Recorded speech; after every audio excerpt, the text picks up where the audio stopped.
जगत गुरु वल्लभाचार्य के चरण कमलों में नमन करते हुए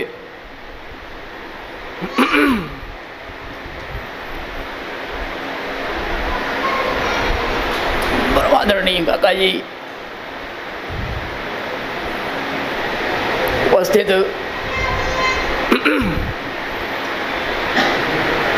शास्त्री जी,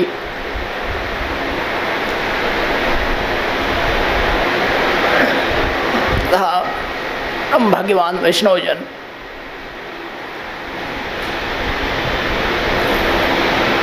भगवत कृपा से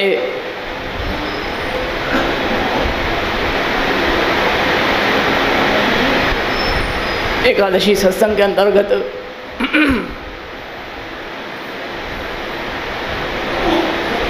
शिक्षा पत्र का सत्र भगवत कृपा से हो रहा है।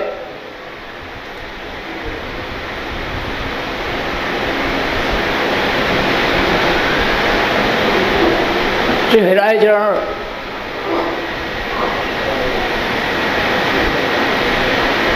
अत्यंत सरल शब्दों में आपने अत्यंत गूढ़ बात यहाँ पर बात बताया है। पिछली एकादशी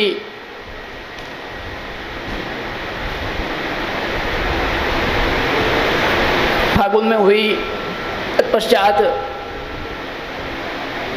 फिर बीच में अंतराय हुआ।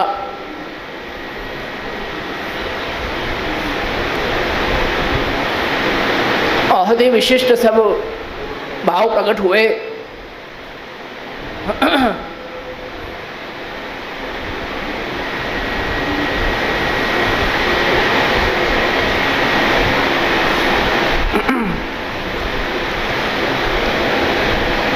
सबसे पहला श्लोक आया, तत्वा दैन्येन संतुष्टो नित्यम देहे अलौकिकम स्वयं प्रविश्य महात्मा अनुभवम कारयेश्वरम।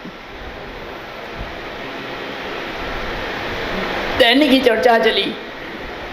अपने पुष्टि मार्ग में दैन्य इतना क्यों महत्व है दैन्य का?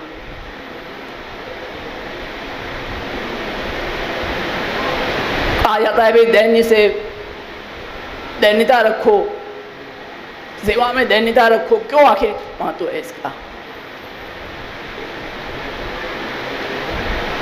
क्योंकि प्रभु है, वो साक्षात ईश्वर है, त्रिलोकी के ईश हैं।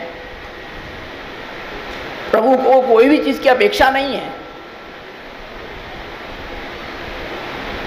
प्रभु को हम क्या दे सकते हैं? प्रभु को कोई भी चीज की अपेक्षा नहीं है, परंतु शुद्ध स्नेह और दैन्यता, इसी से आप प्रसन्न होते हैं।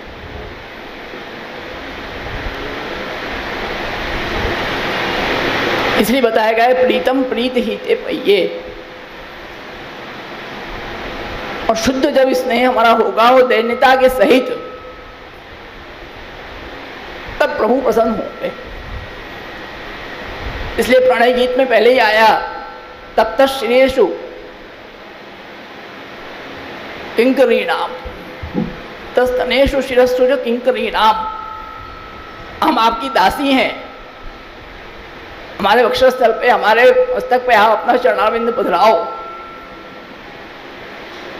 वहां दैन्यता आपने जब भक्तों ने जब दैन्यता की आपने वो की, तब प्रभु प्रसन्न हुए, तब लघु रास हुआ।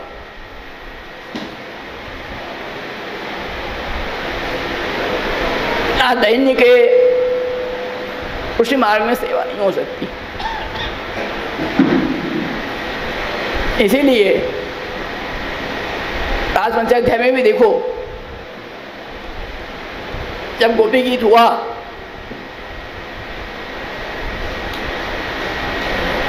प्रथम संयोग हुआ, फिर विप्रयोग हुआ, फिर गोपी गीत हुआ। संपूर्ण गोपी गीत होने के बाद भी प्रभु नहीं पधारे। उसके बाद भी जब रुदु सुस्वम राजन हुआ, बड़े भक्त एकदम सब कुछ हार गई। जब उनके अंदर दैन्य प्रकट हुआ, तब प्रभु बता रहे। इसीलिए वहां पर कारिका देते हैं कि नहीं साधन संपत्तिया हरिस्तुष्यति कश्चित् भक्ता नाम दैन्य मयिवेकम, एकमात्र दैन्य और कुछ भी नहीं। प्रभु दैन्य से ही प्रसन्न होते हैं। वहां पर कोई साधन संपत्ति कुछ भी वहां अवशिष्ट नहीं बची, केवल दैन्य। जब सब कुछ वो छोड़ दिया उन्होंने और रुदन करने लगी, तब प्रभु तुरंत प्रकट हो गए। इसलिए दैन्य बहुत बड़ा पदार्थ है। सेवा में भी दैन्य रखो, बड़ों के सामने भी दैन्यता से बात करो, क्योंकि प्रभु हैं। इसलिए अपने अहंकार क्यों कहा गया एक मना है। प्रभु के सामने अहंकार करोगे तुम क्या करोगे? प्रभु तो सब कुछ समर्थ हैं। हम उनके सामने अहम दिखाएंगे कि हम करते हैं, पर कुछ भी नहीं होगा। यहाँ तो दैन्य रखो, माथा सर झुका के आप कृपा करो तब हो। साथ साथ में जब हम उस पक्ष में विचार करें, रस पक्ष में, तब प्रभु स्वयं उस स्नेह के परवश होकर के वहां पर आज्ञा करते हैं। दान में आता है ना, गोविंद स्वामी का पद है, गोविंद प्रभु चरण परस कहो याचक को तू मान देरी। आप प्रभु जो है कि दैन्यता से वहां मांग रहे हैं, वहां प्रभु दैन्यता प्रकट कर रहे हैं। वो हमको आप दो, स्वामी जी से कह रहे हैं, आप विनती कर रहे हैं। वहां पर आप भक्त परवश हैं।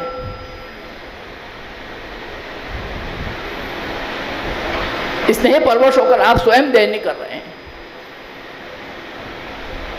तत्पश्चात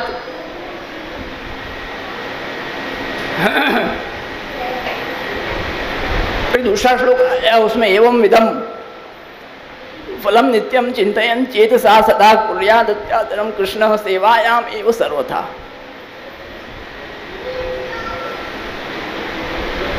उसके बाद यहाँ पर बताया कि जब हम दैन्यता से करेंगे तब हमारे अंदर शुद्ध भाव आएगा, हमारे अंदर आसुर आवेश नहीं होगा। तब प्रभु हमसे शुद्ध सेवा लेंगे, सेवा अंगीकार करेंगे। इसलिए बताया कि दास भाव से फल सर्वोपरि जानी सेवा करे। दास भाव से ही हमको सर्वोपरि फल जानकर सेवा करना है, तब प्रभु हमारी सेवा अंगीकार करेंगे, नहीं तो आप सेवा अंगीकार नहीं करेंगे। उसके बाद श्लोक आया, बड़ा विलक्षण है, साक्षात परोक्ष रूपता सेवा पूर्व विलक्षणा यथा गायन्ति इत्यत्र भावष्टवलितो मतः। का गंभीर रस इसमें छुपा है। संपूर्ण राजपंचाध्याय को आपने इसमें समेट लिया है। साक्षात और परोक्ष रूप से जो आप पहले जो आपने सेवा बताई, संयोग और विप्रयोग,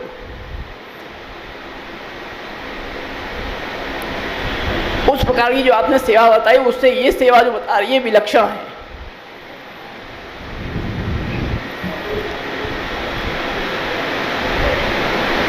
इस प्रकार से भाई कि अपने यहां संयोग और विप्रयोग,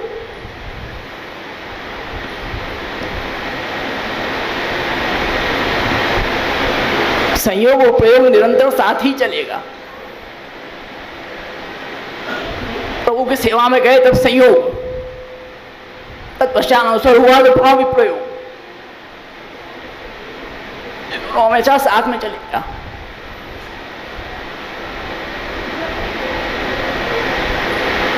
इसको विशेष विलक्षण सेवा है वो बताने को उसमें आज्ञा करते हैं कि प्रमाण देते हैं कि राजपंचाध्याय का गायन्ति उच्चे में सम्मता विचक्रुद्बद्ध वन वनाद वनम। जब इसीलिए भगवान ने पहले सब भक्तों को आह्वान करके बुलाया जब परिशक्तियां आई तब लघुरास हुआ, आपने वो संयोग रस का दान किया।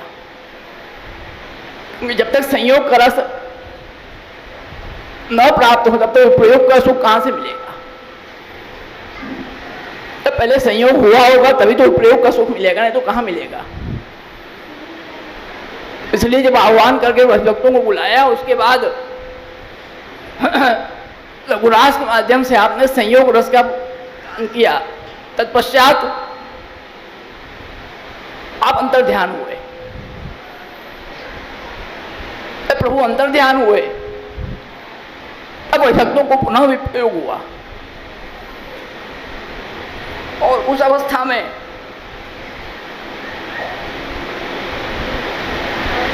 जब प्रयोग हुआ तब भगवान के बिना उनकी स्थिति और विकट हो गई। उन्मत्त की तरह वो सब फिरने लगी।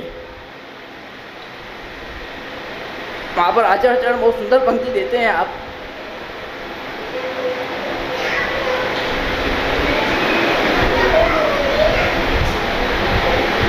यहां पर तो ब्रह्म है,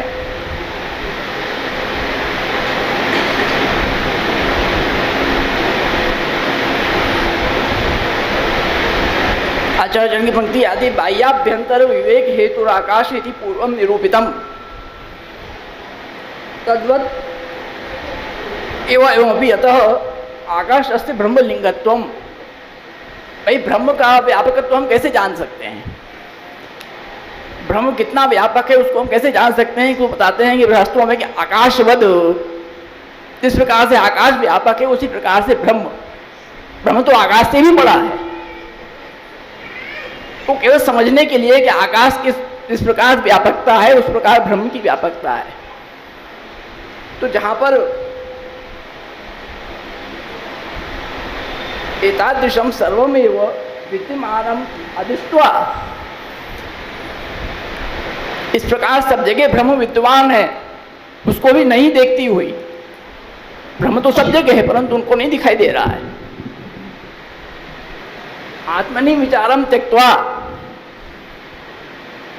चेतना अपृष्ट्वा, उनकी स्थिति ये हो गई कि वो चेतनों से नहीं पूछ रही हैं, जो चेतन है उनसे नहीं पूछ रही हैं। जब किससे पूछ रहे हैं? कि स्थावर से। भाई आदमी किसी से पूछेगा कि भाई वो कहाँ गया, तो आदमी किसी प्राणी से पूछेगा, जो चेतन उससे पूछेगा ना। तो नहीं, व्यक्ति इससे पूछ रहे हैं कि स्थावर से, जो जड़ हैं उनसे पूछ रही हैं तो भाई प्रभु कहाँ पधारे हैं। तो स्थावर से क्यों पूछ रही हैं?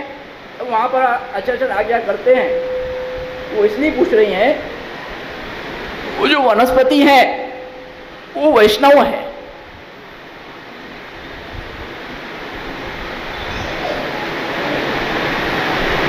ते ही वैष्णवाः, आचार्य आज्ञा करते हैं वनस्पति ते ही वैष्णवाः इति मूढ़ा अपि वैष्णवा एवं विष्णु गतिम जानन्ति न तो अत्यंत निपुणा। भाई वो गुरु है ना, आखिर तो वही भक्त हैं, गुरु है, इसलिए उनसे पूछ रहे हैं क्योंकि वो वैष्णव है। जितने भी वनस्पति है वो वैष्णव है, वैष्णव है, वही वैष्णव ही विष्णु गति जानती, विष्णु गति को जान सकते हैं कि आप कहाँ पधारे हैं, बाकी कोई दूसरा नहीं जान सकता, चाहे कितना भी निपुण हो क्यों ना हो जाए। इसलिए वो वनस्पतियों से पूछ रही है। तो जब वहां पर और भक्तों ने उनसे पूछा कि स्थिति उन्मत्तवद हो गई, तब वहां पर भूम विद्या में 3 आदेश बताए गए हैं, इदमकारादेश, अहंकारादेश और आत्मादेश। ये पूरा शास्त्रोक्त क्रम है। सबसे पहले उनको इदमकारादेश हुआ, भावों का सृजन हुआ, ब्रह्मोभूत हुआ, प्रभु ब्रह्मा होकर के उनके भावों के अंदर उनके सृजन उत्पत्ति हुई। इदमैव पश्चात इदमैव पुरस्ताद, इदमैव पश्चात इदमैव पुरस्ताद, सब इदम कार्य जितना भी पदार्थ है उसमें सब में ब्रह्मत्व उनको दिखने लगा। तत्पश्चात आत्मादेश, आत्मै वधस्ताद, आत्मै उपरिष्टाद, आत्मै पश्चात, आत्मै पुरस्ताद, कृष्णोहम पश्चात गतिम ललितावधि तन्मना। ये जब स्थिति आई, ये हुआ आत्मादेश। स्वयं अपने आप को ही वो कृष्ण मानने लगी। अहम ब्रह्मास्मि की स्थिति आई, परंतु ये स्थिति में जो ज्ञानी होते हैं वो इतना ही पूरा हो जाता है, उसमें संपूर्ण मान, परंतु नहीं, ये स्थिति संपूर्ण नहीं है। इसलिए कहा है शबलितो मतः। यहां पर ये शबलित भाव हो गया, संयोग भी है विप्रयोग भी है। वैसे विप्रयोग है, परंतु कृष्ण बन गई, वो संयोग हो गया। दूसरी विभक्ति के लिए वो प्रयोग है, तो यहां शबलित भाव हो गया। परंतु शबलित भाव केवल संचारी भाव से रहेगा, ये स्थिर नहीं होगा।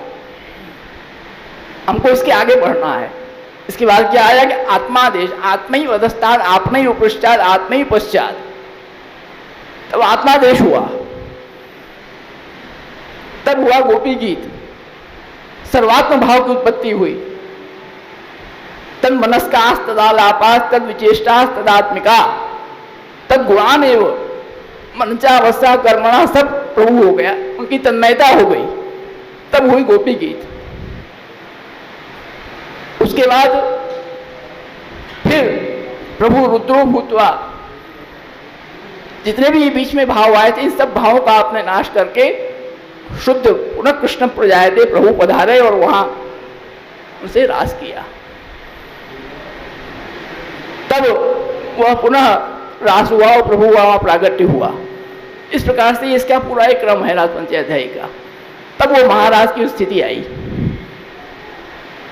तो जब वो स्थिति हो गई, तब उसके आगे राजचर आज्ञा करते हैं शिक्षा पत्र में कि फिर उसके बाद शुद्ध विरहात्मक भाव जो फलस्वरूप है, उसकी उत्पत्ति भक्तों के हृदय में हो गई। जब ये सब स्थिति हो जाती है, उसके बाद जो मूल फल है, रायचरण विप्रयोग को ही मुख्य फल मानते हैं आप, तो विरहात्मक स्वरूप भगवान का भक्त के हृदय में प्रकट हो जाता है। तब शुद्ध विरह, संयोग में भी विरह की जहां पर प्राप्ति हो, हम संयोगावस्था में भी हैं अगर प्रभु के साथ, वहां पर भी हमको विप्रयोग हो, प्रत्यक्ष विरह जो नंदा जी बताया है, अपलक दर्शन कर रही है, परंतु वहां पर एक पलक पड़ गई तो उनको विरह हो गया। अपलक दृष्टि से दर्शन करना, संयोग की स्थिति में भी विप्रयोग होना, ये है परम फल। इसीलिए वहां पर राजन आज्ञा करते हैं कि ये स्थिति के बाद जब स्थिति आई तो वो शुद्ध विरह की स्थिति आई, वो फलात्मक स्थिति। वही वहां पर एक प्रश्न उठा कि जब विरह को ही आप फल मानते हो तो क्या केवल दुख में ही संपूर्ण फल है, विरह में ही संपूर्ण फल है? तब हुआ कि नहीं। तब राजन आज्ञा करते हैं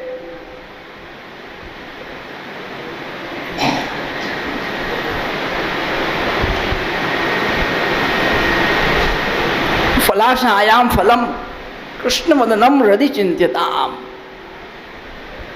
जब विप्रयोग की स्थिति आ जाती है उसमें केवल वही फल है, ऐसा नहीं, दुख नहीं है। वहां पर वो भक्त जो है प्रभु के कृष्ण के वदन का चिंतन करे कि कब प्रभु के मुखारविंद के हमको दर्शन हो जाए, सतत उसका चिंतन के कब प्रभु का मुखारविंद, वो साथ में मुखारविंद हमको दर्शन हो जाए, कब वो प्रभु हमको मिल जाए। इस प्रकार से वही भक्ति करती थी। जब प्रभु वन में पधारते थे तो सतत रहती कब प्रभु पधारेंगे, कब प्रभु के मुखारविंद का हम दर्शन करेंगे, कब प्रभु हमें संयोग रस का दान करेंगे। ये उसका फल है। संयोग में भी, संयोग में तो साक्षात प्रभु फल है ही है, विराज रहे, परंतु विप्रयोग में का चिंतन। इसलिए राजन आज्ञा करते हैं श्लोक में कि अपने यहाँ साधन और फल दोनों प्रभु ही हैं, एक ही है, अलग नहीं है। सेवा कर रहे हो, संयोग रस है, वहां पर प्रभु विराज रहे हैं। उसका फल क्या मिला? जब तुमने संयोग रस लिया, सेवा किया, उसका फल क्या मिला? अनवसर। तो फिर प्रयोग करके तुमने उस सेवा का चिंतन किया, वो उसका फल। तो वो फल क्या है? वो भी प्रभु ही है। इसलिए अपने यहाँ साधन और फल एक का एक है। दूसरे मार्गों की तरह साधन अलग है, क्रिया अलग हो जाती है और उसका फल अलग हो जाता है, ऐसा नहीं है। अपने यहाँ साधन भी वही है, प्रभु ही है, और फल भी प्रभु ही है। प्रभु की सेवा ही साधन है, प्रभु की सेवा ही फल है, उसमें कोई अलग नहीं है। इसीलिए आगे भद्राचरण आज्ञा करते हैं कि यहाँ पर ज्ञानियों का काम नहीं है,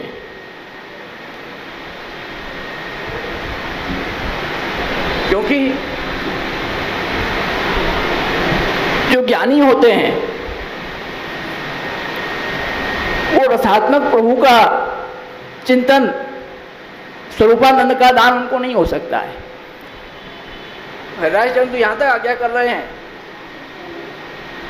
कि शुद्धाद्वैती भी ज्ञानी है अगर केवल, तो उसके हृदय में भी कभी स्वरूपानंद का दान नहीं हो सकता, जब तक उसके अंदर भक्ति का स्वरूप, दैन्यता, कोमल भाव, रसात्मक भाव जब तक उसके अंदर उत्पन्न नहीं होगा, तब तक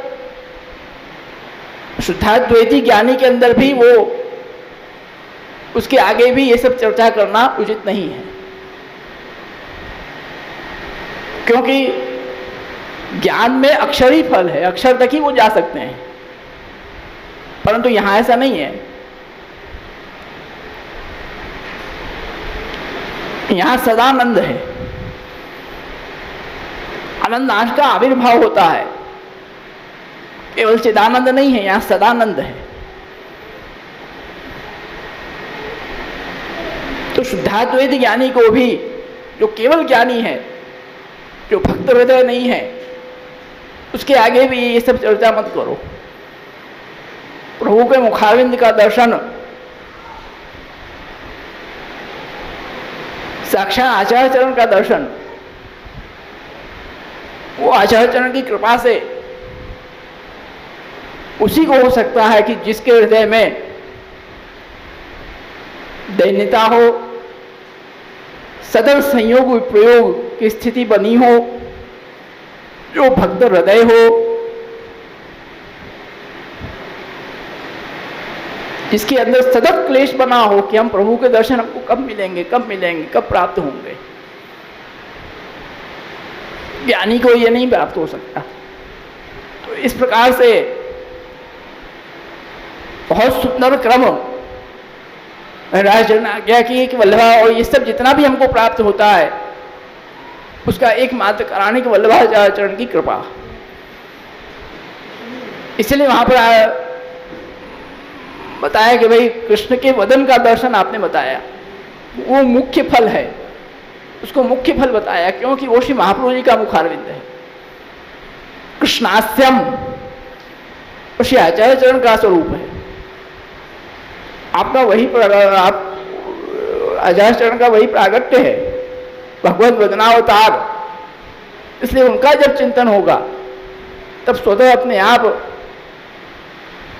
प्रभु कृपा करेंगे। और ये संयोग विप्रयोग की जो अनवरत स्थिति है, जो भक्तिवर्तनी में भी कहा है, सेवायाम वा कथायाम वा यस्या शक्ति दृढ़ा भवे तस्य नाशो, उस जी का कभी नाश हो ही नहीं सकता है, कभी नहीं हो सकता।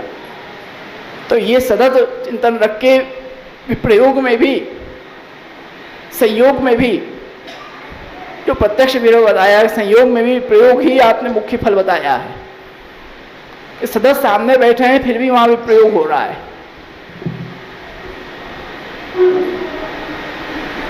भगवान में आसीत गोविंद दर्शन शरम युग शतम यासाम ये न विना भवत। अपलक दृष्टि सामने दर्शन कर रहे हैं परंतु एक पलक पड़ गई तो उसमें भी विरह हो गया। ये भक्तों का भाव, ये भाव श्री महाप्रभु जी की कृपा से हमारे हृदय में स्थापित हो, महाराज की कृपा से। ऐसी ही विनती करते हुए अब आगे का क्रम अपन श्रवण करें, इतना ही कह के अपना उपस्थित शास्त्री जी एवं उपस्थित समग्र परम भाग्यवान वैष्णवजन, आज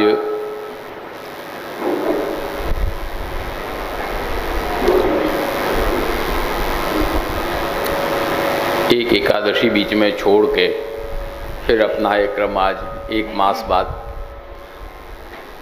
क्रमशः आया है। 17 श्लोक तक अपना पिछले सत्संग में हो चुका। प्रथम पत्र के 17 श्लोक, जिसको बाबा साहब ने पुनः उसको उपक्रम में स्मरण कराया सबको। पूर्वावस्था फलम कृष्ण केवलश्चोत्तरो मतः तस्य वास्यम कृपा पूर्ण प्रभु श्री वल्लभाभिद, यहाँ तक अपना हो चुका था। अब आगे का जो श्लोक है वो है तदाश्रय सदा कार्यो मनोवाक् काय वृत्तिभेः स्वकीयता तदीयेषु तद्भिन्ने भिन्नता मता। सीधा सीधा इसका अर्थ अपन करते हैं तो तदाश्रय सदा कार्यो, श्री वल्लभ प्रभु का आश्रय सदा करना। मनोवाक् काय वृत्तिभेः, मन, वाणी और शरीर से। मन से भी अन्याश्रय न हो, वाणी से भी अन्याश्रय न हो, शरीर से भी अन्याश्रय न हो। स्वकीयता तदीयेषु, और जो तदीय हैं, जो भगवत भक्त हैं, उनमें स्वकीयता, वो अपने हैं, वो हमारे स्वकीय हैं। और तद भिन्ने, जो भगवत भक्त नहीं हैं, उनमें भिन्नता, ये हमारे नहीं हैं। आजकल उल्टा हो गया, लौकिक हमारे हैं और अलौकिक हमारे नहीं हैं, जबकि अलौकिक में हमारे हैं और लौकिक में हमारे नहीं है, ये होना चाहिए। तो ये इसका एक सीधा सामान्य अर्थ है। अब यहाँ पर मुख्य वस्तु अपन को पहले ये देखने की है कि पहले 17 श्लोक जो आया उसमें आया कि तस्यै वास्यम कृपा पूर्ण प्रभु श्री वल्लभाभिदः। तस्यैव, उसी पूर्ण पुरुषोत्तम परब्रह्म पुष्टि पुरुषोत्तम के आस्य स्वरूप, मुखारविंद स्वरूप, कृष्णास्य आस्य स्वरूप, कृपा पूर्ण, कृपा से भरे हुए ऐसे श्री वल्लभ नाम वाले प्रभु हैं।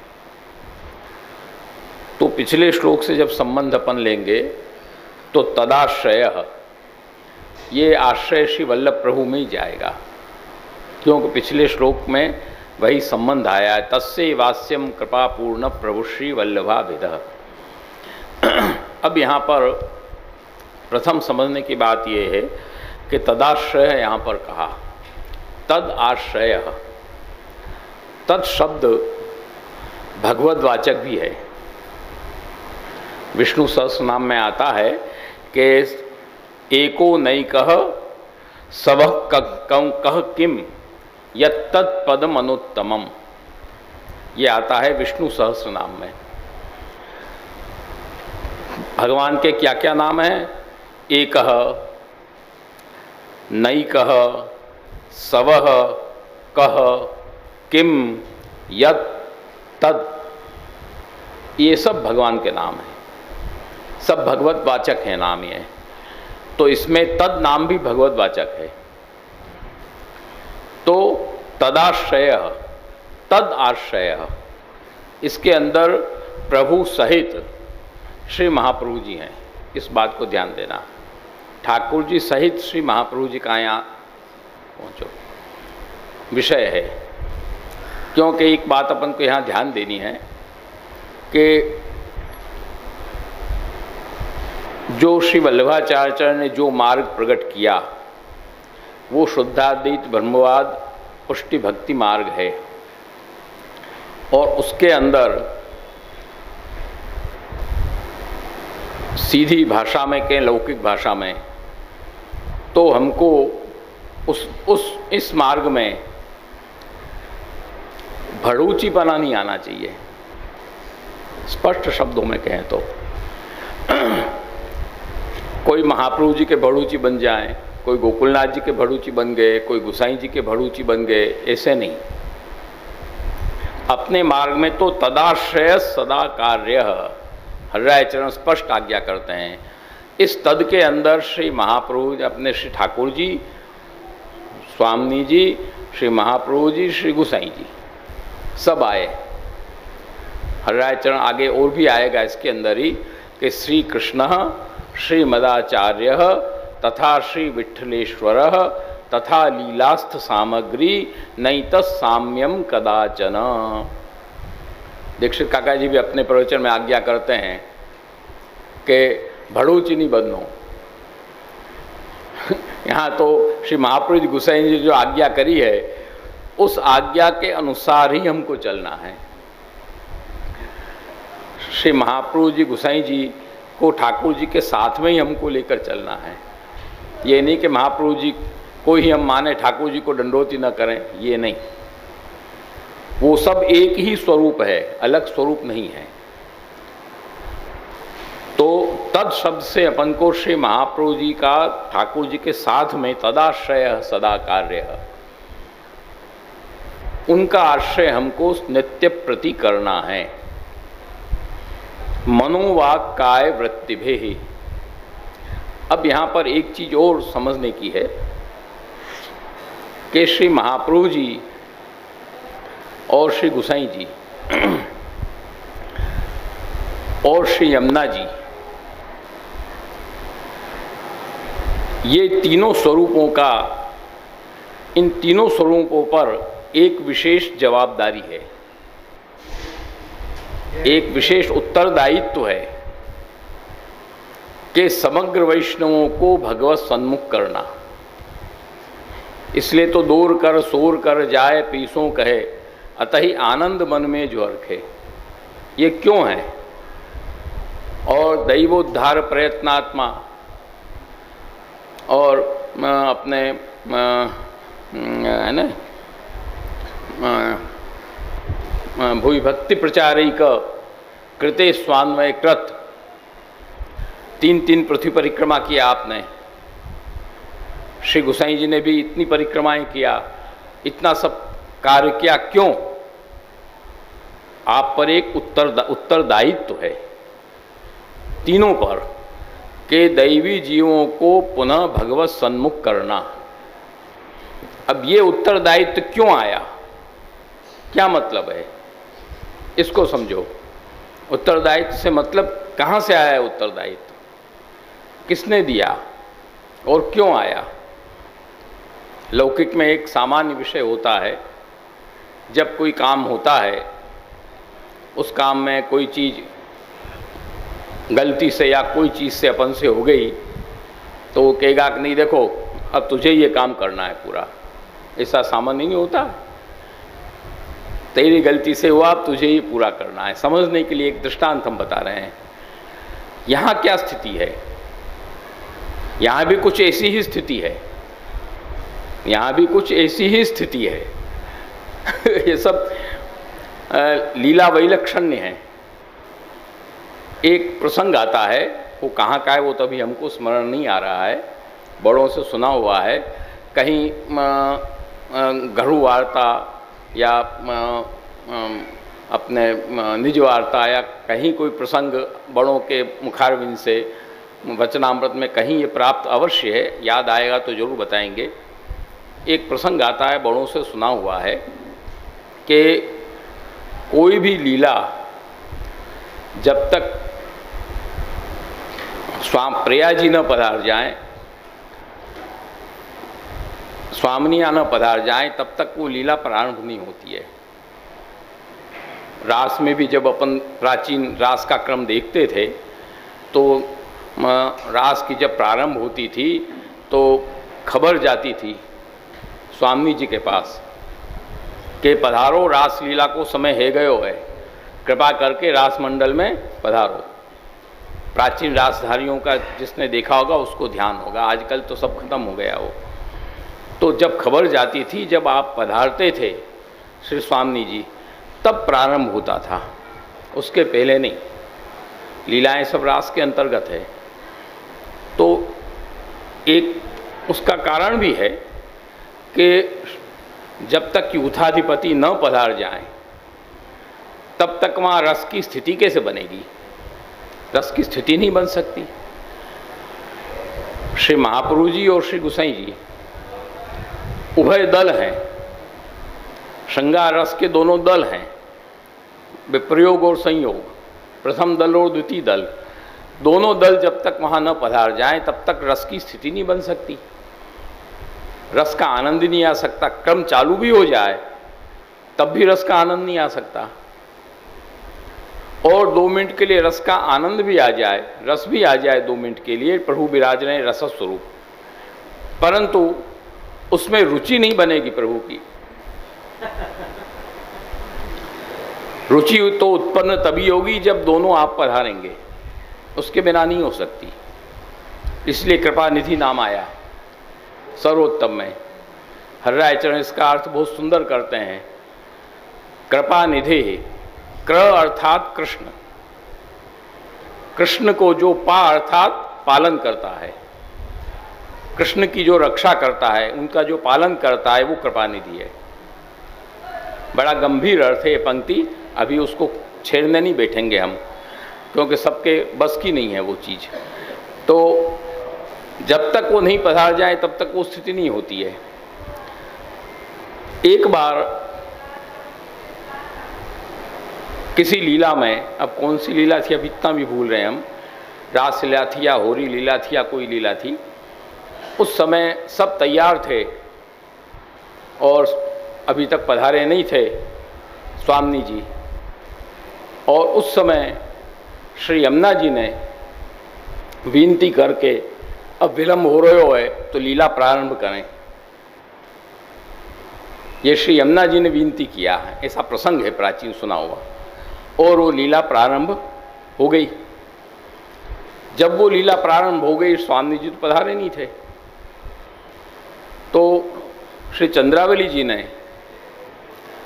स्वामी जी से कहा कि देखो, बिना आपके पधारे लीला प्रारंभ हो गई है। अरे ऐसे कैसे हो सकता है? तो ले जाके ओट में से दर्शन कराया कि लीला प्रारंभ हो गई है। जब दर्शन किया तो आपको रोष आया कि कैसे लीला प्रारंभ हो गई। भाई ऐसा है ना कि उग्र प्रतापो रोष दृक्पात संप्लष्ट, श्री महाप्रभु जी का स्वरूप है ना, सर्वोत्तम बताया हुआ। तो आपको रोष हुआ तो आप तुरंत ओट में से बाहर निकल के जब वहाँ पधारे तो मालूम पड़ गया, ठाकुर जी को अंदाज आ गया पधार रहे हैं। तो ठाकुर जी ने जितने ब्रजभक्त थे उन सब ब्रजभक्तों को पुष्प रूप में बना दिया और उसकी माला धरा लिया आपने, पुष्प रूप करके उस माला को धारण कर लिया। और यमुना जी भी घबराई, यमुना जी ने तो विनती की थी, तो यमुना जी ठाकुर जी के श्रीअंग में प्रवेश कर गई। अब श्री राधिका जी पधारे, पधार के वहाँ आपने रोष में तो थे ही, और मालूम पड़ी गया था कि सबको फूल बना दिया है, ठाकुर जी ने माला धरा लिया है। तो पधार के गुस्से में आपने उस माला को लेके तोड़ के बिखेर दिया, गिरा दिया। वही पुष्प रूप के सब जितने भी पुष्टि जीव हैं सब वही पुष्प रूप में हैं। पूरे आधे टुकड़े जैसे भी एक टुकड़ा टूट के गिरा, एक पत्ती टूट के गिरी, एक पत्ती का भी एक छोटा सा अंश टूट के गिरा, वो जो भी समझ लो, पूरा फूल गिरा, वो ही सब पूरे पुष्टि जीव अपने गिरे। और उस समय वो जब पुष्टि जीव सब गिरे, उसके बाद रोष होने के बाद जहाँ शुद्ध स्नेह होता है ना, वहाँ रोष भी होता है और स्नेह भी होता है। आज की तरह नहीं होता कि रोष हुआ और फिर जूता चप्पल चल गया, ऐसा नहीं होता है। जहाँ शुद्ध स्नेह होता है वहाँ रोष भी होता है, साथ साथ में स्नेह भी इतना ही होता है। उसके बाद श्री राधिका जी ने, शुद्ध स्नेह था, विशुद्ध स्नेह था, तो श्री राधिका जी ने प्रभु को गाढ़ परिरंभण किया। और जब गाढ़ परिरंभण हुआ तो श्री यमुना जी स्मरश्रम जल के रूप में प्रकट होकर बह चली। उस समय वो स्थिति जब हुई, वो होने के बाद ठाकुर जी ने फिर आज्ञा की कि देखो आपने ये करो, सब जीव तो बेचारे सब नीचे चले गए भूलोक में, अब आपकी जवाबदारी है कि सबको पाछे सन्मुख कराओ, और कोई की जवाबदारी नहीं है। इसलिए श्री गोसाई जी निमित्त बने, दर्शन ओट में लाके गोसाई जी ने कराए, महाप्रभु जी और यमुना जी, इन तीनों पर उत्तरदायित्व आ गया कि जितने जीव उन सबको फिर इकट्ठा करके ठाकुर जी के सन्मुख लाओ। ये प्राचीन प्रसंग सुना हुआ है बड़ों के मुखारविंद से, कहाँ का है हम भूल रहे हैं, अभी कहीं है जरूर। तो वो उत्तरदायित्व बन गया कि सब को इकट्ठा करके वापस प्रभु के सन्मुख करना। इसलिए श्री महाप्रभु जी स्वास्यम प्रादुर्भूतम चकार, ये काम कैसे हो, इसलिए ठाकुर जी ने स्व आस्यम, सर्वोत्तम में आता है, स्वास्यम प्रादुर्भूतम चकार। हाँ, कहीं पहले सुन, पहले से क्या है सर्वोत्तम का, दया निज माहात्म्यम, दया निज माहात्म्यम करिष्यन् प्रकटम हरि, वाण्या यदा तदा स्वास्यम प्रादुर्भूतम चकारहि। दया निज माहात्म्यम करिष्यन् प्रकटम हरि, वाण्या यदा तदा स्वास्यम। वाणी का स्थान भी मुख है। देखो मुख है ना, वो अपने यहाँ मुखारविंद की सेवा कहते हैं प्रमुख। क्या कारण? नेत्र भी मुख के मुख में है, जो दर्शन का स्थान है। सदोद्विग्ध मना कृष्ण दर्शने क्लिष्ट मानस, प्रथम ही श्लोक आया शिक्षा पत्र का। और अहर्निश दर्शन आपो जी वल्लभाख्यान, छठा आख्यान, वो भी दर्शन का आया। और आत्मा वा अरे द्रष्टव्य श्रोतव्य मंतव्य निदिध्यासितव्य, वेद का मंत्र भी आया, उसमें भी दृष्टव्य सबसे पहला आया। तो द्रष्टव्य ये भी मुखारविंद का स्थान है, श्रोतव्य ये भी मुखारविंद का स्थान है, मंतव्य आत्मदृष्टव्य श्रोतव्य मंतव्य निदिध्यासितव्य। और मुखारविंद वाणी का उच्चारण, ये भी मुखारविंद का स्थान है। और सामग्री का भोग, ये भी मुखारविंद का स्थान है। इसलिए अपने मुखारविंद को ही आपने प्रकट किया श्री महाप्रभु जी के स्वरूप में। तो स्वास्यम प्रादुर्भूतम चकार, स्वस्यैव आस्यम न तो अन्यस्य। अपना ही मुख, कोई अंश कला आवेशावतार का नहीं, स्वस्यैव पूर्ण पुरुषोत्तम परब्रह्म मूल स्वरूप जो श्री कृष्ण हैं, उन्होंने अपने ही आस्य को प्रकट किया। एक अर्थ इसका ये है। दूसरा अर्थ इसका यह है कि स्वस्य वास्यम, स्वस्य जितने भी अपने लीला स्वरूप हैं, समग्र लीला स्वरूपाणाम आस्यम, श्री गोवर्धन धरण से लेके श्री मथुराधीश, श्री द्वारकाधीश, श्री विट्ठलनाथ जी, श्री मुकुंद राय जी, श्री गोकुल चंद्रमा जी, श्री गोकुलनाथ जी, श्री मदन मोहन जी, और भी जितने भी स्वरूप विराज रहे हैं विविध लीलाओं के, उन सब स्वरूपों के हास्य, कोई भी उसमें से अलग नहीं, सबका हास्य श्री महाप्रभु जी हैं। तीसरा, स्व शब्द स्वामिनी वाचक है, स्व शब्द को स्वामिनी वाचक कहा है।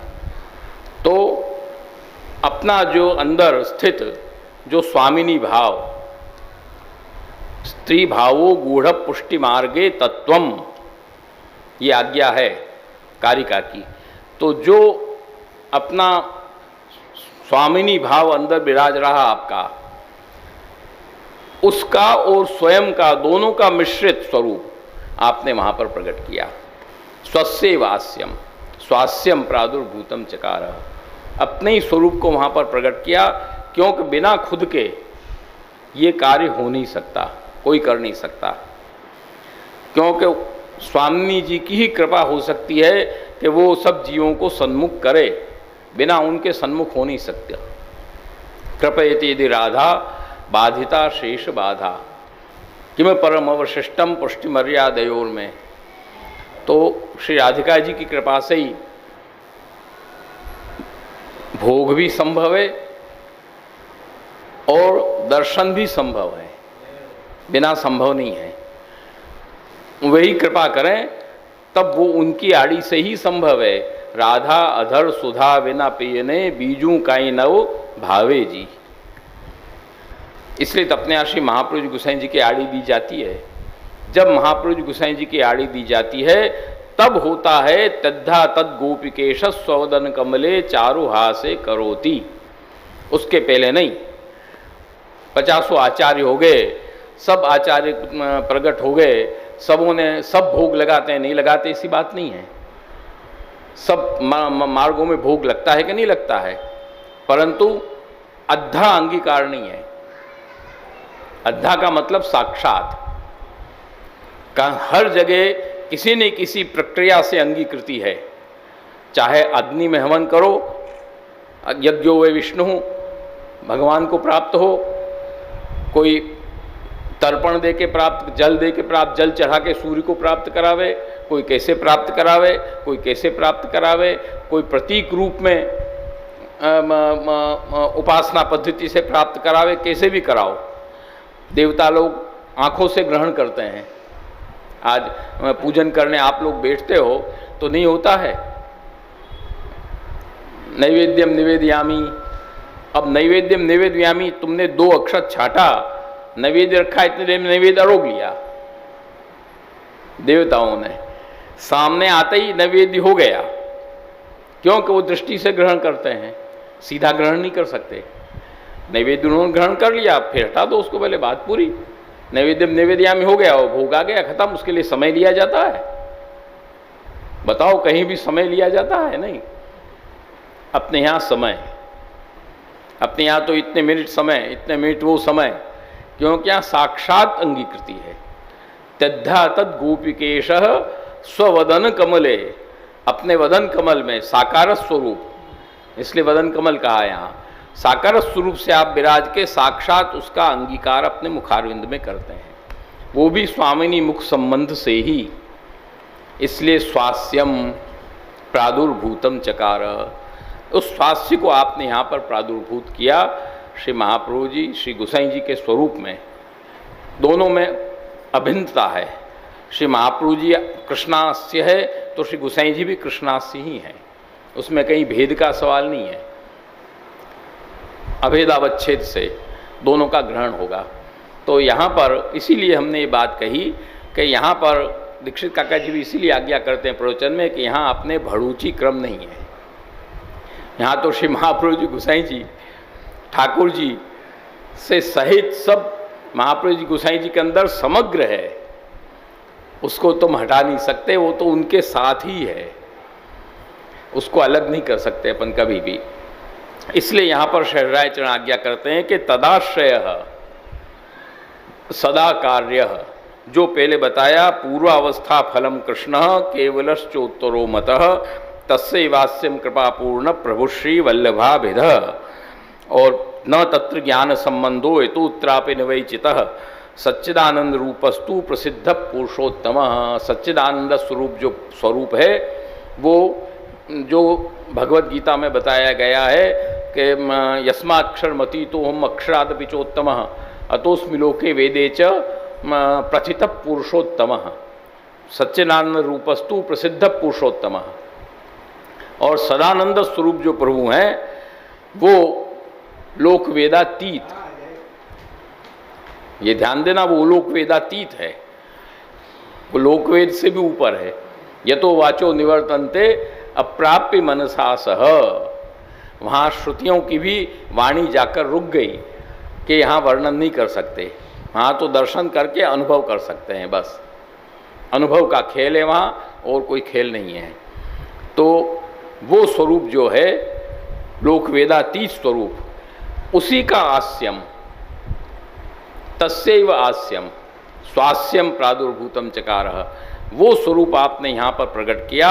और वो स्वरूप जो श्री वल्लभ प्रभु और श्री विठलेश प्रभु हैं उनका तदाश्रय सदा कार्य, ऐसे प्रभु का, ऐसे हमारे जो आचार्य स्वरूप हैं, जो पूर्ण पुरुषोत्तम स्वरूप हैं, भगवत स्वरूप हैं, कृष्णास्य स्वरूप हैं, आनंद स्वरूप हैं, परमानंद स्वरूप हैं, उनका आश्रय सदा नित्य प्रति, एक क्षण भी उसमें अंतराय नहीं आना चाहिए।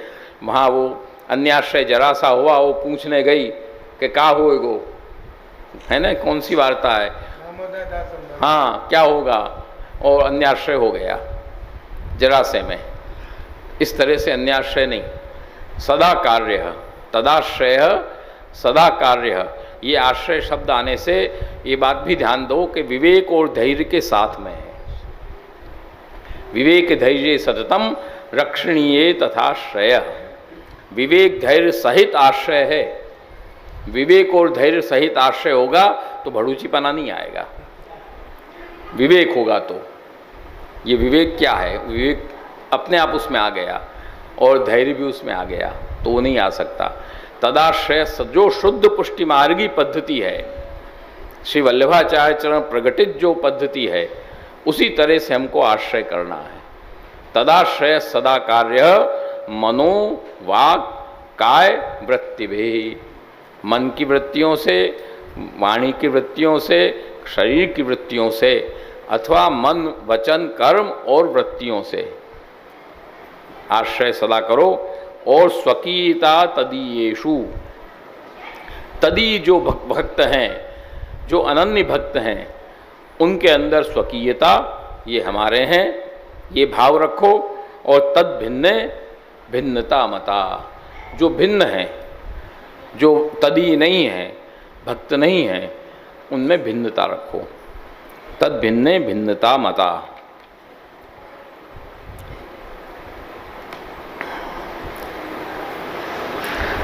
उसके बाद इसमें आप गोपेश्वर जी लिख रहे हैं कि जो मन वचन कर्म करी एक श्री आचार्य जी को ही जानत हैं, ऐसे भगवदी को सत्संग करे। श्री महाप्रभु जी में ही सब कुछ आया। उसके बाद 12वां श्लोक आया, अरे 19वां श्लोक आया, तदीयेषु च तद्बुद्ध्या भरस्थाप्यो विशेषतः यथा दूतिषु भवति विषीणामतिस्तथा।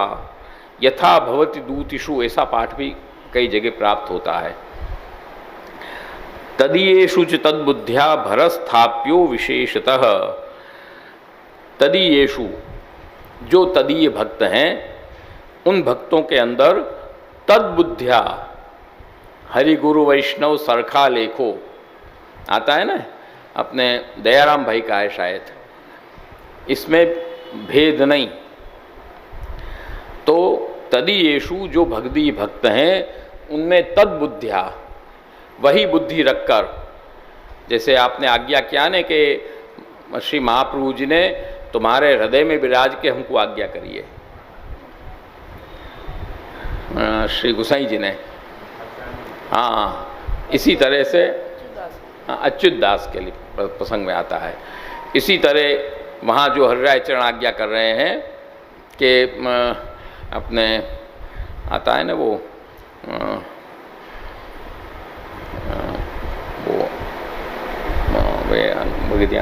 नेत्र बिछाऊँ कहीं नाम वो, हाँ, हूँ वारी इन वल्लभियन पर, अपने तरण को करो बिछोना, शीस धरो इनके चरणन तर। ये तद बुद्धिया है, ध्यान देना, ये वैष्णव बुद्धि से नहीं है।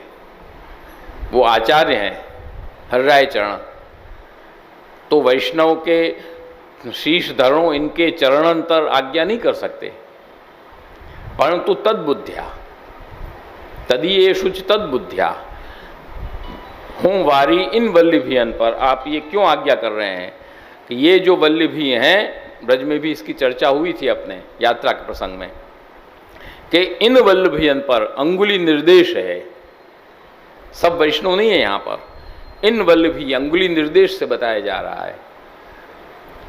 जो वैष्णव ऐसे थे कि जिनके जैसे क्षत्रिय जलघड़िया उनकी गोद में विराज के लालन सुनते थे, जिनके हृदय में विराज कर, जिनके गोद में विराज कर सत्संग का आनंद लेते थे ठाकुर जी, वो भगवदी हैं यहाँ पर। तो तद्बुद्ध्या, तदीयेषु च तद्बुद्ध्या भरस्थाप्यो विशेषतः, भरः अतिशयत्व, आधिक्य, उसमें आधिक्य रखो, चित्त का आधिक्य स्थापित करो। भरः स्थाप्यो, भर माने भरपूर आदर और भरपूर स्नेह, विशेषतः भरस्थाप्य, यथा दूतिषु भवति विषीणाम अतिस्था। कितना सुंदर लौकिक दृष्टांत देके आप समझा रहे हैं, क्योंकि नहीं तो समझ में नहीं आएगा लौकिक जीवों को। तो लौकिक दृष्टांत आप देख रहे हैं कि यथा दूतिषु भवति विषीणाम अतिस्तथा। गोपेश्वर जी आज्ञा कर रहे हैं शिक्षा पत्र में कि ताते ही दूती कार्य को सिद्ध करत है, तापरु अधिक स्नेह होत है, तैसे ही जीव जब भगवान से मिले तभी यह जीव को कार्य स्निग्ध होए, परंतु भगवानु भगवदी के संग बिना न मिले, भगवदी द्वारा भगवान प्रसन्न होते हैं। इसमें आप स्पष्ट आज्ञा करते हैं कि जिस प्रकार से लौकिक में दो व्यक्ति, पुरुष और स्त्री आपस में स्नेह कर रहे हैं, प्रेम कर रहे हैं, तो वो दोनों जने एक दूसरे से मिलने के लिए एक मध्यस्थ को पकड़ते हैं। किसी मध्यस्थता की आवश्यकता पड़ती है, जिसको अपन प्राचीन भाषा में कहते हैं दूती, आज की भाषा में कहते हैं उसको मिलाने वाला, बिचौलिया। तो वो जब इस तरह से होता है तब क्या होता है कि जो विषयी लोग होते हैं, विषय वासना वाले लोग होते हैं दोनों, उन दोनों का अपने अपने विषय को प्राप्त करने के लिए जो मध्यस्थ होता है उसमें उनको बहुत प्रेम होता है, उसको बहुत वो संभाल के रखते हैं, उसको बराबर उसका संभालते रहते हैं, उसको देते लेते रहते हैं, उसको बना के रखते हैं कि वो अपना काम करता रहे, चुपचाप हमको मिलाता रहे माँ बाप से छिपा छिपा के। तो आज वो जिस प्रकार से लौकिक में होता है उसी तरह से आप यहाँ आज्ञा कर रहे हैं कि यथा दूतिषु भवति मिश्रीणाम अतिस्तथा। इसी तरह से जो तदीय भक्त हैं, तादृशी भक्त हैं, अनन्य भक्त हैं, वही प्रभु से हमको मिलाने वाले हैं। इसलिए जिस प्रकार विषयी लोग दूती में स्नेह अधिक रखते हैं, उसी तरह हमको अनन्य भक्तों में अधिक स्नेह रखना है, अलौकिक प्राप्त करने के लिए, लौकिक प्राप्त करने के लिए नहीं, लौकिक समझने के लिए केवल। उसके बाद आया 20वां श्लोक, धनम ग्रहम यथा कृष्णे तथा भक्ति स्थिति च विनियोक्तव्यमेवं ही प्रभोर्भावो भविष्यति। धनम ग्रहम यथा कृष्णे तथा भक्ति स्थिति च।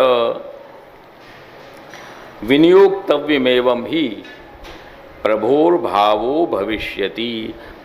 धन, ग्रह इत्यादि जिस तरह से हम भगवान श्री कृष्ण में विनियोग कराते हैं, ठाकुर जी में जिस प्रकार हम अपना विनियोग कराते हैं, उसी तरह से भक्ति स्थितेपि च, जो भक्त हैं उनमें भी विनियोग कराना चाहिए। भक्तों को भी अपन को वही आदर सम्मान से रखना चाहिए, जैसा भगवत भाव अपन रखते हैं प्रभु में, ऐसा भक्तों में भी रखना चाहिए। धन ग्रहादिक जैसे श्री ठाकुर जी में विनियोग करे, तैसे ही भक्त में ही विनियोग करे। काहे ते कि जो ऐसे प्रभु की प्रसन्नता हो, जिससे प्रभु की प्रसन्नता हो, भक्त प्रसन्न रहें तो भगवान से हमको जल्दी मिलावें। इसलिए धन ग्रह जिस प्रकार प्रभु में हम विनियोग करें, इस तरह से भक्तों में भी हमको करना। इसलिए 84-252 वैष्णव की वार्ता में यहाँ तक प्रसंग आते हैं कि अचानक कोई वैष्णव घर आ गया, कोई ऐसा प्रसंग आ गया तो मंदिर की देहली को भोग धर के भी प्रसाद लिवाया है, उनको ऐसे नहीं जाने दिया है। और उनको खूब बिना प्रसाद लिए घर से निकल गया तो खुद प्रसाद नहीं लिए हैं, ऐसे भी प्रसंग कई प्राप्त होते हैं। तो इस तरह से धनम ग्रहम तथा कृष्णे तथा भक्ति स्थितेपि च विनियोक्तव्यमेवं ही प्रभोर्भावो भविष्यति। इसके बाद आया 21वां श्लोक। अब इस श्लोक में सब सत्पुरुषों के भक्तों के लक्षण बताए गए हैं। अब 2-3 श्लोक में लक्षणों का कथन है। तदीयाश्चे स्वतस्तुष्टा तुष्टः कृष्णो न संशयः तदीयास्तु निजाचार्य परायणाः। तदीयाश्चे स्वतस्तुष्टा, यदि तदीय भगवदीय स्वतः तुष्ट हो जाए, प्रसन्न हो जाए, तो तुष्टः कृष्णो न संशयः, प्रभु भी प्रसन्न है, इसमें कोई शंका नहीं है। अपन कहते हैं ना, प्राचीन वार्ताओं में आता है ना कि प्रभु अरोगे कब जानिए, जब वैष्णव प्रसन्नतासु प्रसाद ले। वैष्णव ने आनंद से प्रसाद लिया तो समझो ठाकुर जी प्रसन्नता से अरोगे। इसलिए अपने यहाँ नियम है कि महाप्रसाद लेने बैठो, महाप्रसाद लो, महाप्रसाद लेके उठो, तब कभी ऐसे नहीं करना कि बहुत बढ़िया बना था, बहुत अच्छा बना, आज तो सब्जी बहुत बढ़िया बनी, आज तो ये चीज़ बहुत बढ़िया बनी है। तेरे लिए नहीं बनी है, तेरे लिए बनी नहीं है। तू प्रशंसा कर रहा है, क्यों कर रहा है भाई? तेरे लिए थोड़ी ना हमने बनाया है। सुंदर वस्तु बने तो वैष्णव का कर्तव्य है कि प्रसाद लेके उठे तब कहे कि प्रभु बहुत सुंदर अरोगे हैं। ये अपनी पुष्टि मार्गी भाषा है। आज का अपन कहे बहुत बढ़िया बना था, नहीं, ये गलत है, हमारे लिए बना ही नहीं है, वो तो प्रभु के लिए सिद्ध हुआ है, प्रभु बहुत सुंदर अरोगे हैं। तो तदीयाश्चे स्वतस्तुष्टा तुष्टः कृष्णो न संशयः, प्रभु निश्चित प्रसन्न हुए, इसमें कोई भी शंका का स्थान नहीं है। तदीयास्तु निजाचार्य चरणैक परायणा, तदी कौन है? तदी किसको मानना चाहिए? कि अपने निज जो आचार्य हैं उनके चरणों में ही एकमात्र जिनका स्थान है, उनमें ही जो लगे हुए अनन्य भक्त हैं, वो हमारे तदीय हैं। भजन्ते माम, वो न अनन्यास चिंतयन्तो माम, ये जना पर्युपासते तेषाम नित्याभियुक्तानाम योगक्षेमम वहाम्यहम्। जो नित्याभियुक्त हैं उनका योगक्षेम में करता हूँ। वही अनन्य भक्त जो हैं, श्रीमद् भगवद गीता के इसी श्लोक वाले, वो अनन्य हैं, इसलिए तदी भक्त वो हैं। अब इनके सब लक्षण दे रहे हैं भक्तों के। प्रथम लक्षण आया तदीयास्तु निजाचार्य चरणैक परायणाः, सर्वप्रथम इनका ये लक्षण चिन्ह है। दूसरा चिन्ह है अनन्य भजनास्तुष्टा, अनन्य भजन से वो तुष्ट होते हैं, अन्य भजन से नहीं। आज गणेश जी, शिव जी या भैरू जी या काली जी के भजन से नहीं। देखो, अनन्य भजनास्तुष्टा, अनन्य कौन? प्रभु। अनन्यास चिंतयन्तो माम, दूसरे को किसी को ना करे, केवल मुझ में ही रहे, ऐसे जो मेरे भक्त। तो अनन्य भजनास्तुष्टा, अनन्य भजन से जो प्रसन्न होने वाले हैं ऐसे भक्त। काम लोभ विवर्जिता, काम और लोभ जिनके अंदर न हो, काम लोभ यहाँ काम नहीं है, वो उनके अंदर न हो। और चौथा आया निरपेक्षा, अपेक्षा वाले न हो, निरपेक्ष हों, भगवत इच्छा से जो मिल जाए मिल जाए, अपेक्षा न हो। और विरक्ताश्च, त्याग भावना वाले हों। अपने पुष्टि मार्ग में बताया है ना, कौंडिन्यो गोपिका प्रोक्ता गुरवः साधनम च तत्। अपने यहाँ गुरु कौन बताए हैं? कौंडिन्य ऋषि और गोपिका। गोपिका सर्वांश में गुरु है, ध्यान देना।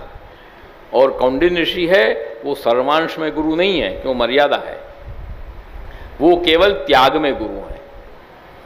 जो त्याग कौंडिन्य ऋषि का था, उस त्याग में अपने गुरु हैं वो। तो विरक्ता, त्याग वाले, त्याग भावना वाले।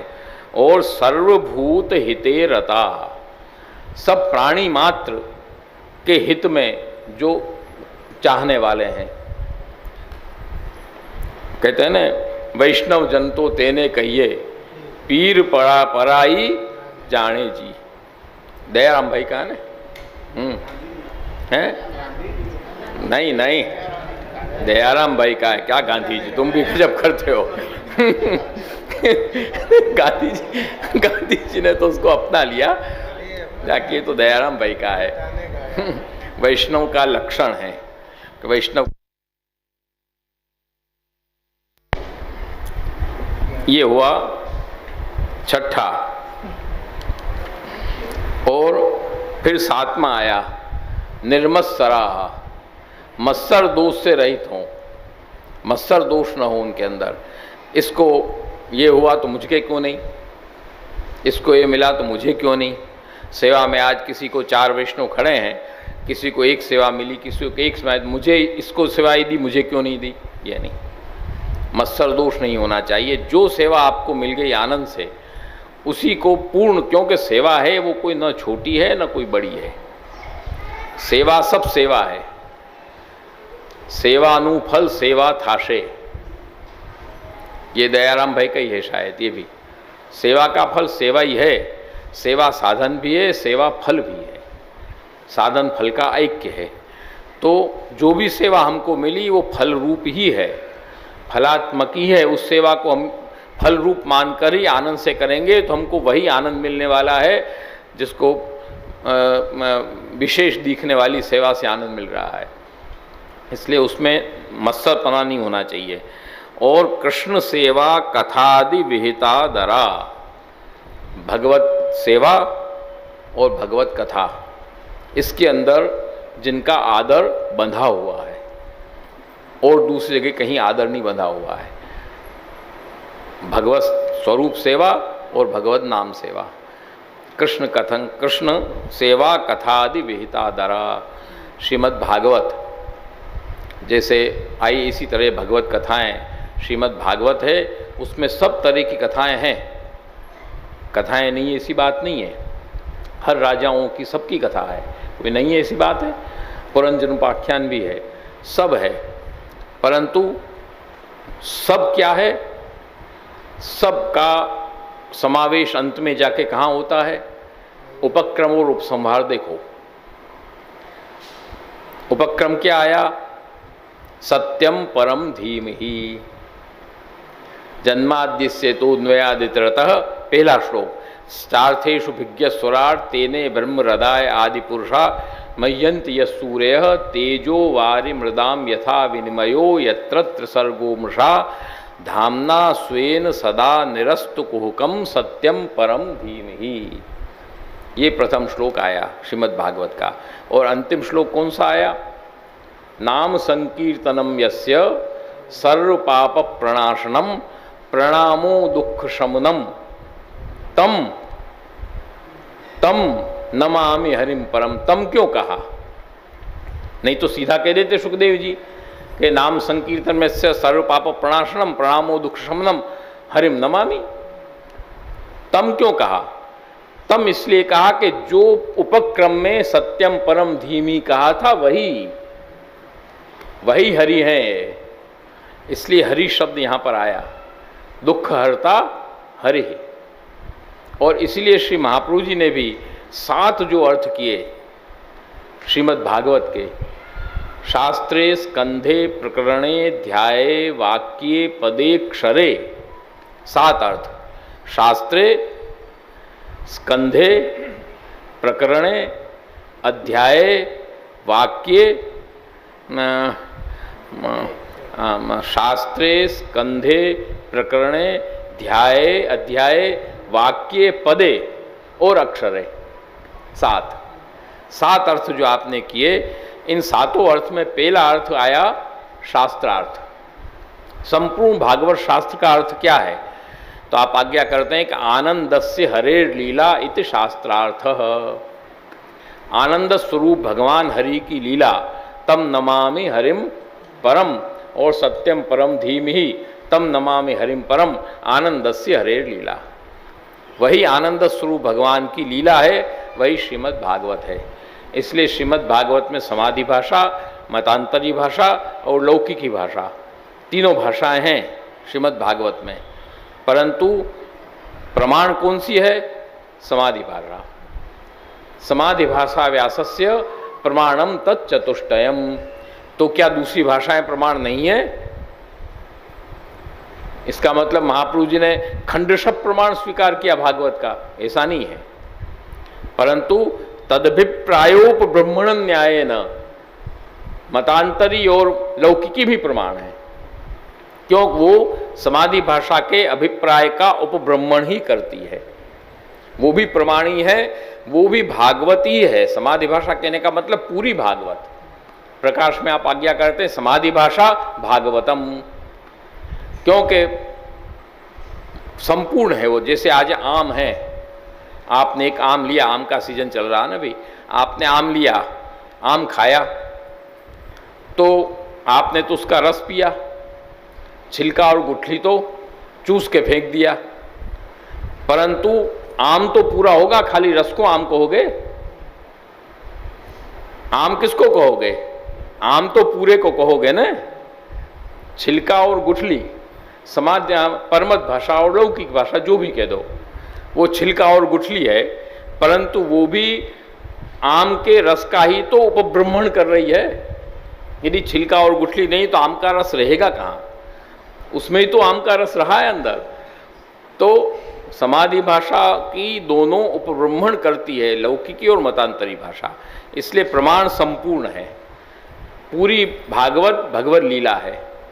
तो आनंदस्य हरे लीला, कृष्ण सेवा कथादि विहिता दरा, जितने वैष्णव पुराण हैं अथवा अपने मार्ग के जितने भी ग्रंथ हैं, अन्य भी जितने भी भक्ति संप्रदाय के विशेष ग्रंथ हैं, उन सब में आदर रखना चाहिए। इसलिए तो भागवत के प्रारंभ में भी आया। अब तो वो बात सब कहना ही फिजूल हो गया है। विरक्तो वैष्णवो विप्रो वेद शास्त्र विशुद्धिकृत दृष्टांत कुशलो धीरो वक्ता कार्योत निष्प्रह। सबसे पहली शर्त है कि वैष्णव वक्ता होना चाहिए। त्रिपुंड लगा के बैठ जाते हैं भागवत कहने, क्षमा करना, स्पष्ट निषेध है। महात्म्य में निषेध है। वक्ता वैष्णव सिवाय नहीं होना चाहिए। त्रिपुंडधारी या टीकाधारी वक्ता नहीं होना चाहिए। वक्ता वैष्णव ही होना चाहिए।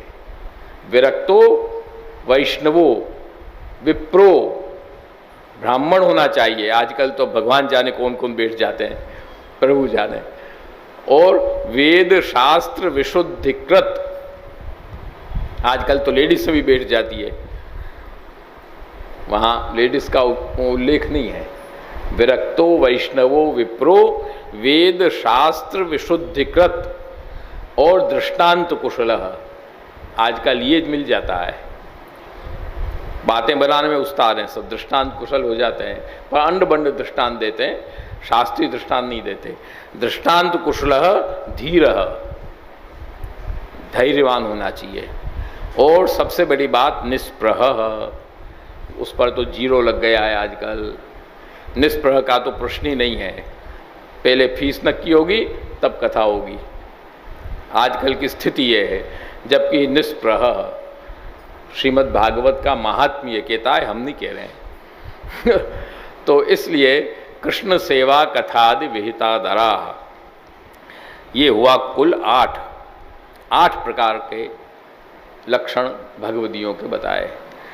उसके बाद एवं विधा तदीयाश्चेत संगादपि विशेषतः, ऐसे जो तदीय भक्त हमको मिल जाए इन सब लक्षणों से युक्त, तो उनका संग यदि हमको मिल जाए तो इससे बड़ा फल और क्या है। ऐसे भगवती भक्त कहाँ मिलेंगे, बहुत मुश्किल है इतने सब मिलने तो उसके अंदर। उसके बाद लास्ट श्लोक है प्रथम शिक्षा पत्र का, सर्वथा शुद्ध भावानाम स्वीकृतानाम कृपालुना सर्वं श्री वल्लभाचार्य प्रसादेन भविष्यति। अब प्रश्न आया कि भाई यदि ऐसे लक्षण वाले ऐसे श्रेष्ठ तदी भक्त तो मिलना बड़ा कठिन काम हो गया। संग तो बाद की बात है, पहले भक्त तो मिले इतने लक्षणों से युक्त, ऐसा नहीं मिले तो क्या करना, तो बैठे ही रहो, खाड़े में ही पड़े रहो। नहीं, ऐसा नहीं है। सर्वथा शुद्ध भावानाम स्वीकृतानाम कृपालुना सर्वं श्री वल्लभाचार्य प्रसादेन भविष्यति। जो श्री महाप्रभु जी में अनन्य भाव जिनका है, शुद्ध भाव जिनका है प्रभु में, उनके लिए यदि मान लो ये संभव न हो, कहीं न मिले इतना, तो क्या करना, तो आप आज्ञा कर रहे हैं श्री मदाचार्य जी के प्रसाद ते सर्व कार्य हु सिद्ध है।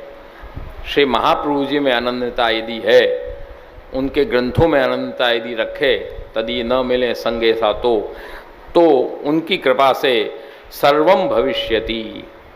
श्री वल्लभ प्रभु के ग्रंथ और श्री वल्लभ प्रभु का चरणारविंद का आश्रय, श्री गोसाई जी महाप्रभु जी का आश्रय यदि दृढ़ता से हम पकड़ के बैठ जाएं, तो ऐसे भक्त इस कलिकाल में यदि न भी मिलें, उनका संग प्राप्त न भी हो, और इसमें अनन्यता यदि हमारी बनी है, तो उनकी कृपा से सब कार्य सिद्ध हो सकता है। गोपेश्वर जी आज्ञा कर रहे हैं इसमें, ऊपर जितनों प्रकार कहे सो सब शुद्ध भाव सो करें। कृष्ण की कथा को श्रवणु शुद्ध भाव सो करे, भगवत सेवाओं शुद्ध भाव सो करे, गुरु सेवाओं शुद्ध भाव सो करे, वैष्णव की सेवाओं शुद्ध भाव सो करे, दूसगरी भगवत लीला में शुद्ध भाव राखे, सर्व भगवत सामग्री में शुद्ध भाव राखे, तब भगवती प्रसन्न हो कृपा करे तो प्रभु कृपा करें। तहाँ कोई कहे जो इतने धर्म महाकठिन हैं, इतने धर्म बड़े कठिन हैं, यह कलयुग में जीव सो कैसे बनावे। जीव में तो एक ही धर्म महाकठिनता में सिद्ध होत है, या भांति संदेह करे, तहाँ सिद्धांत कहत हैं, जो श्री वल्लभाचार्य जी यह कलयुग के जीवन पे कृपा करवे के लिए प्रगटे हैं, और यह पुष्टि मार्ग सर्वोपरि प्रकट कियो है। सो श्री आचार्य जी महाप्रभु जी की कृपा ते धर्म एक क्षण में आवेंगे। यदि श्री वल्लभ प्रभु की कृपा हो गई, उनमें अनंतता हमारी है, तो सब धर्म एक क्षण में तुम्हारे उसमें आ जाएंगे, उसमें कोई देर नहीं है। श्री वल्लभ प्रभु की कृपा हो तो सब कार्य आनंद से सिद्ध हो। इसलिए सर्व सरल उपाय कलिकाल तमच्छन्न दृष्टित्वाद विदुषाओपि संप्रत्य विषयस्तस्य महात्म्य समूद्भवे। बचे कहिए, हाँ, दया निज महात्म्यम, बराबर वही प्रसंग है। करिष्यन प्रकटम हरि वाण्या यदा तदा स्वास्यम प्रादुर्भूतम चकारहि। तो श्री महाप्रभु जी की कृपा, इसलिए सब कुछ घूमकर निचोड़ श्री वल्लभ प्रभु और श्री गोसाई जी में आता है। उनकी कृपा हो, उनकी कृपा यदि दृढ़ बनी रहे, उनका आश्रय हमारा यदि दृढ़ बना रहे, तो भगवत कृपा से सब कार्य आता है ना। वल्लभ शरणाष्टक में वल्लभ शरणम मम निस्साधन जनोद्धार शरण प्रकटीकृत गोकुलेश स्वरूप श्री वल्लभ शरणम मम। इसलिए श्री महाप्रभु जी भगवत मुखावतार उनमें एक दृढ़ता से आश्रय यदि हम लेकर बैठते हैं, पकड़ के एक चरणारविंद को पकड़ के बैठो, तो अनन्य भक्त जो हैं उनके लिए प्रभु सब कुछ करने को तैयार हैं। अनन्याश्चिंतयन्तो माम ये जना पर्युपासते तेषाम नित्याभियुक्तानाम योगक्षेमम वहामी शब्द है यहाँ पर। जैसे एक मजूरा बोझा ढोता है, इस तरह से प्रभु उस भक्त का बोझा ढोते हैं। वहामी शब्द दिया है, वह प्रापणे धातु है कि जिसमें कुछ तुमको नहीं करना है, प्रभु ही सब कुछ करा दे। यहीं पर तो मधुसूदन सरस्वती के साथ प्रश्न आया था। मधुसूदन सरस्वती का है कि किसका है प्रसंग हम भूल रहे हैं, मधुसूदन सरस्वती का ही है शायद। मधुसूदन सरस्वती भगवत गीता देख रहे थे, देखते हैं उन्होंने मधुसूदनी लिखा है उस पर टीका, तो उन्होंने इस श्लोक के नीचे योगक्षेमम वहाम्यहम के नीचे लाल लाइन लगाया कि ये ठाकुर जी के लिए ये चीज़ ठीक नहीं, प्रभु बोझा ढोएं हमारा ये उचित नहीं लगता है, इसलिए उन्होंने लाल निशान वहाँ लगाया। फिर वो अपना चले गए स्नान संध्या वगैरह करने के लिए। पीछे से एक बालक आया, ये प्रसंग है प्राचीन। पीछे से एक बालक आया और भिक्षा लेकर आया और गुरु पत्नी को दिया कि कौन एक मैं उनका शिष्य हूँ और भिक्षा गुरु जी ने भिजवाया है, ये भिक्षा आप रख लो। अरे बच्चा बालक, तुझे तो कभी हमने देखा नहीं बेटा, कभी पढ़ने आता हो ऐसा देखा नहीं। कि नहीं मैं आता हूँ बराबर, आपको ध्यान नहीं है। गुरु पत्नी भी अपने काम में थी, फट उससे भिक्षा लिया और रख दिया। जब वापस आए तो कहा कि भाई आपका एक शिष्य आया था, भिक्षा दे गया है। यहाँ रखा, कौन शिष्य? हमने तो भिजवाया नहीं भिक्षा। ठीक नहीं, आया था दे गया। अरे तुमने उसका नाम पता पूछा? कहा मैं नाम पता तो मैंने कुछ पूछा नहीं, वो तो आया कि मैं गुरु जी का शिष्य हूँ और दे गया। तो कुछ तो उसका हुलिया वगैरह ध्यान में होगा। तो कह नहीं, हुलिया वगैरह तो ज़्यादा ध्यान में नहीं है, पर इतना जरूर ध्यान है कि उसके सर पर चोट लगी हुई थी, उसके सिर पर चोट का निशान था। कहीं उसका सिर भटका हो, किसी ने मारा हो चोट, ऐसे उस पर निशान बना हुआ मस्तक पर था। मधुसूदन सरस्वती उसी समय उनके नेत्रों में अश्रु आ गए। उन्होंने कहा कि ये कुछ चोट वोट नहीं है, ये तो प्रभु स्वयं पधारे थे और जो मैंने उस पर लाल निशान लगाया है वो ही उनके मस्तक पर चोट थी। ये प्रसंग है। इसलिए तो मधुसूदन सरस्वती ने जो मंगलाचरण किया है, हाँ मंगलाचरण जो किया है वो क्या है? नहीं, मंगलाचरण इसका भगवत गीता की मधुसूदनी टीका का वो है ना, कृष्णात् परम किमपि तत्तुमहं। हाँ, वंशी विभूषित करान नवनीरदाभात पीतांबरा दरुण बिंब फलाधरोष्ठात पूर्णेन्दु सुंदर मुखाद अरविंद नेत्रात कृष्णात् परम किमपि तत्तुमहं न जाने। और इसे लास्ट में भी उन्होंने यही लिखा है कि जो कृष्ण को छोड़ के, कई श्लोक है वो भूल रहा हूँ मैं, कि जो भगवान कृष्ण को स्वीकार नहीं कर सकते हैं इस रूप में, वे मूढ़ाते निर्यम गता, वो नरक में जाएंगे सब, वो कोई उनका मोक्ष होने वाला नहीं है।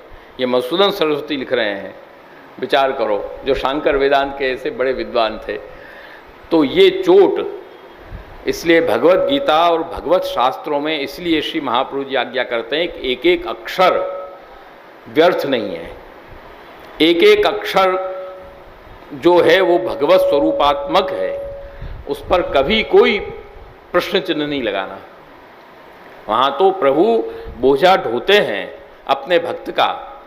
ये यथा माम प्रपद्यन्ते तांस तथैव भजाम्य हम ठाकुर जी को मस्तक पर उठाकर पधरा के झांपी जी को जाते हैं तो ठाकुर जी भी हमको माथे पे उठा के ले जाते हैं। ये यथा माम प्रपद्यन्ते, जो जैसा मेरी सेवा करता है वैसे मैं उनको भी संभालता हूँ। तांस तथैव भजाम्य ये स्पष्ट आज्ञा है भगवान की। तो इसमें कहीं भी अनन्यता होने की एक शर्त है, मेन शर्त अनन्यता की है। अनन्याश्चिंत्यन्तो माम ये जना पर्युपास्ते तेषाम न तो अन्येषाम, अन्य चिंतन करने वालों का नहीं। इसलिए अपने यहाँ अन्याश्रय सबसे बड़ा बाधक है। अन्याश्रयो महानेव बाधको भीयताम ततः, हृदय चरण, अन्याश्रय महान बाधक हैं, उससे डरो, सिंह की तरह डरो। जैसे आज सिंह आया, कहीं तुम जा रहे हो और सिंह आएगा तो तुम भागोगे नहीं, एकदम भाग के कहीं छुप जाओगे, दूर भागोगे नहीं। इसी तरह अन्याश्रय शेर है, सिंह है। सिंह की तरह अन्याश्रय से डर के हमको भाग जाना चाहिए। जहाँ अन्याश्रय का प्रश्न आया वहाँ मुंह छिपा के भागो, तुरंत, वहाँ रुकना नहीं, वो खा जाएगा। वो तो एकदम खा जाने वाला है, वो छोड़ने वाला थोड़ी है। अन्याश्रयो महानेव बाधकः भीयताम ततः तत्क्षणेनैव सच्चेतः विमुखम वै विधास्यति, तत्क्षण हमारे चित्त को विमुख कर देगा। इसलिए अन्याश्रय को कभी मत उसको हल्के में लो, उसको संपूर्ण गंभीरता से लो और संपूर्ण विश्वास रखो अपने अंदर। हमारे प्रभु के अंदर विश्वास रखो, कहीं हमारा कोई कुछ बिगड़ने वाली स्थिति नहीं है। पूर्ण पुरुषोत्तम परब्रह्म हमारे जो योसो विश्वम्भरो देवः स किम भक्तानुपेक्षते, विश्व का जो पालन करने वाले हैं। आज इतने प्राणी दुनिया में हैं, योगी जी कितने जने को राशन दे देंगे, मोदी जी कितने जने को राशन देंगे, प्रभु तो सबको दे रहे हैं, एक कीड़े मकोड़े तक को भोजन करा रहे हैं। हम करा रहे हैं? कौन करा रहा है? प्रभु करा रहे हैं। सबको भोजन दे रहे हैं, पानी दे रहे हैं, जल दे रहे हैं, सब कर रहे हैं। तो वो क्या हमको छोड़ देंगे? नहीं। भोजनाच्छादने चिंताम वृथा कुर्वन्ति वैष्णवा योसो विश्वम्भरो देव स किम भक्तानुपेक्षते, सवाल ही नहीं है। दृढ़ता से विश्वास, अविश्वास और अन्याश्रय ये दोनों महाबाधक है। अविश्वासो न कर्तव्य सर्वथा बाधकस्तु सह, दोनों के लिए बाधक शब्द का प्रयोग आया है। ब्रह्मास्त्र चातको भाव्यो प्राप्तम सेवेत निर्ममः। तो दो चीज को पकड़ के हम रखें भगवत कृपा से, श्री वल्लभ प्रभु की कृपा से, तो सब आनंद से पार होगा। इतना ही कहते हुए आज भगवत कृपा से, आज चतुर्थ है ना, सत्र हो ना अपना, चौथा हुआ ना, आनंद से अपना प्रथम शिक्षा पत्र क्या करें, जल्दी जल्दी करते हुए भी देर हो जाती है। तो अब कोई अपने माथे कोई बंधन तो है नहीं कि 7 दिन में भागवत पूरा करना है, वो तो ठाकुर जी कृपा से कोई बंधन है नहीं। तो आनंद से भगवत गुणगान करते रहो, जितना हो जाए, थोड़े में भी पूर्ण है, उसमें कोई समस्या नहीं है। वहाँ तो 7 दिन में सब बिस्तर पोटर समेट के भागना होता है, तो करना ही पड़ता है। अपने तो आनंद से करते रहो, जितना ठाकुर जी करा दें आनंद से हो जाए। चलो इतना ही करके समाप्त करते हैं। आश्रय का पद।